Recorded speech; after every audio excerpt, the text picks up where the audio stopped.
sir मेरो छोरीले चिनी ल्याउनु भएन चिनी छोरी हजुर यो चिनी किन ल्याउनु भएको लिन्छु त ए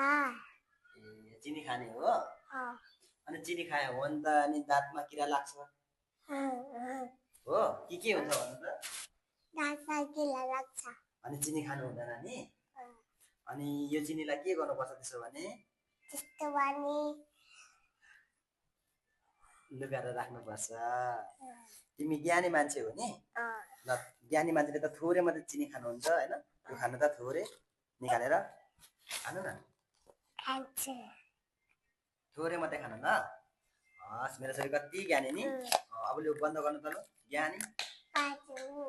बन्द गर्नुपर्छ कि खानु हुँदैन बन्द गर न बन्द गर्नु त आफै मेरो छोरी कति ज्ञानी हो चिनी खानु हुँदैन बन्द गर्नुहुन्छ यहाँ हेर्नु है कति ज्ञानी हुनुहुन्छ उहाँले त चिनी नै खानुहुन्न किन लाग्छ भनेर ला यो त भएन नि बन्द गर्नुपर्छ ल छिटो बन्द